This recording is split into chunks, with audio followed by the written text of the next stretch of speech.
Welcome back to Change Ed. Changed.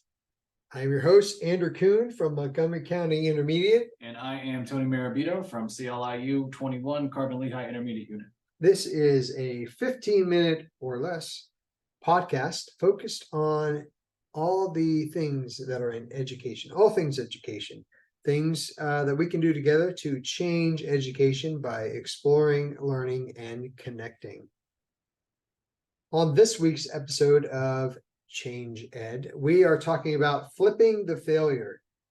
Tony, is this something that you have any experience with? No, I don't fail. So I'm not quite sure where you're going with this, but I'll do my best. Well, it's ironic you say that because my slogan is mistake-free since '83. Oh, that's very good. Not that I'm that old. I just like to tell people it goes 83 rhymes. Before, before I was even there. born. I should say 2003, right? Yeah. Just so it fits a little better. Anywho, there's a lot when it comes to failure. We sort of talked about our last episode, right? We used a coaching perspective.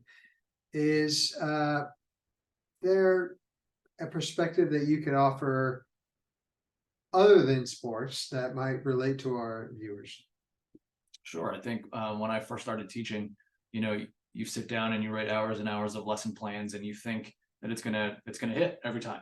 And sometimes it's a huge flop, and you have to know as a teacher of anything, but specifically of young kids, sometimes you just have to stop and you start over and you approach it in a different way. And I think that's what flipping a failure is. We're not always going to hit it the nail on the head every time. I mean, look at the first time we recorded our podcast. You were horrible, and see how far you've come. So I think just learning from your mistakes, I think you can go a long way. I think it's a powerful tool. Right. So one of the things I was hearing that you were saying automatically that resonated with me was reflection. Reflection is a big part of what we do in our profession, but I would also argue in our lives that we can take a situation, we can reflect upon it, and then what we decide to do with that kind of determines our perspective on that situation, right? And that leads me into failing versus failure. So from my lens, failing is temporary, right? Like you can decide, okay, that's not how this is going to end for me.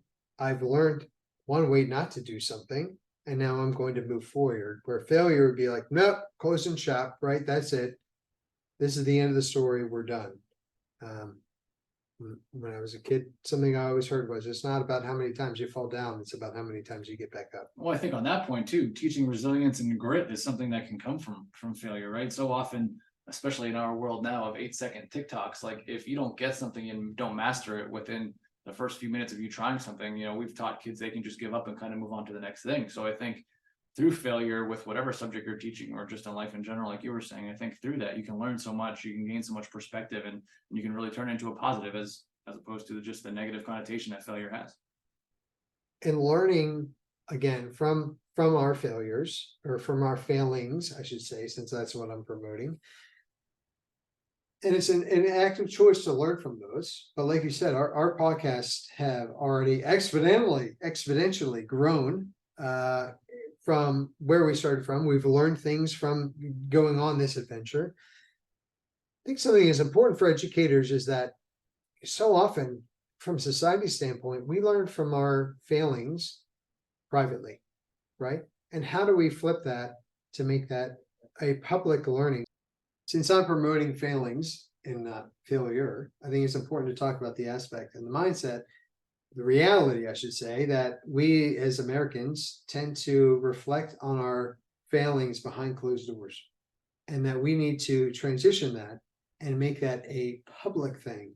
As lead learners in the classroom, we need to show and model and demonstrate what does it look like to reflect, what does it look like to make those changes, and even how do we embrace failings with dignity, right? How do we do that? And I think that will help students along the way, not only in that situation, not only in that learning, but in life. So I think what I hear you saying a little bit is that teachers need to create a safe learning environment. Like the importance of having a classroom where students can take risks and not feel bad or self-conscious about them. So teachers building trust, not only with the students, but having the students build trust with each other, having open communication, making sure that feedback is directed towards kids and it's non-judgmental. and just trying to keep the growth mindset, not only as a teacher, but as a student. So I think teachers need to kind of foster that, and especially in education. And moving into, since we always tie it back to the steels and the science standards, not being quick to just say we have to cover this because it's going to be on a PSSA, but that we can really like take risks and take chances and dive into things that maybe aren't necessarily on the timeline or lesson plan for that exact day. Yeah, I've certainly been out and part of trainings where I've had educators say to me, our students are, they want the answers. They want the information right now. We're trying to help them think. We want them to think. We're encouraging them to think and grow, but they just want the information right away. Meanwhile, moments later, when we get to the focus of the training, they'll say, can you just tell us how to do this? We just want the information.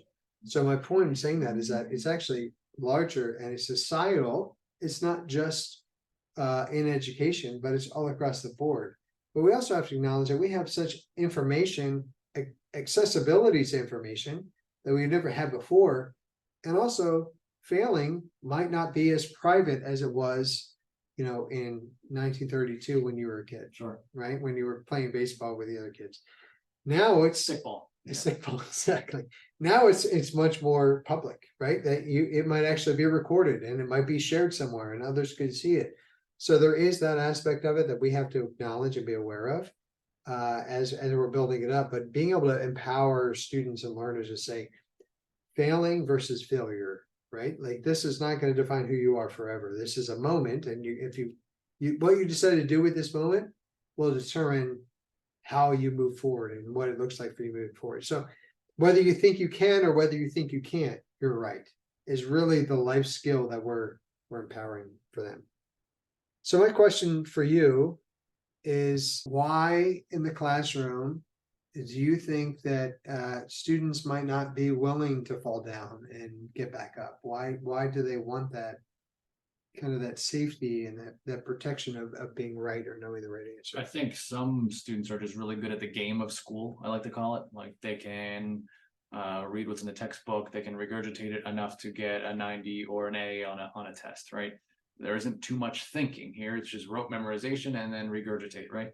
So I think students are just trained by no fault. They're not because teachers are bad or by anything. It's just how school's set up.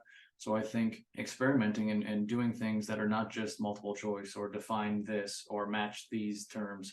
I think doing things that make students explore and think a little bit and then fail and have to retry, have them build. I think that's why STEM skills are so prominent right now, like creativity, critical thinking, problem solving, communication skills. STEM kind of got its roots from trial and error, right? And hands-on, minds-on learning again. So that's kind of what I wish I could see in a classroom, and then kids might be more willing to fail and not be so embarrassed or self-conscious in a classroom. We are the total sum of our thoughts and our words and our actions. Any one of those could lead to failing. But what we decide to do with that, what we do with that information, changes the direction that we're headed. Understanding the difference between failing and failure helps us as educators to empower our students to embrace what truly is learning. I have always told my students that when you are failing, lean into failing, because that will lead you to learning. You're learning when you're failing. When, again, a sports team wins and they're the champion, they figure out how to do it, but they didn't learn how not to do it, which could lead them to learning how to do it. So a small paradigm shift now, a 1-degree paradigm shift now in 10 years could lead to a 30-degree paradigm shift by changing our words, changing our thoughts, and changing our intentionality. All right, sir. I think we crushed it. At least I did, yeah. Yeah, I think your parents are going to download this one the most. At least 3 times. Yeah. Thank you, Mom and Dad, for listening. I think a good spot for us to move to would be the purpose of education. What is the purpose and function of education? So that's it. We're done. That's all for now. We'll see you next time.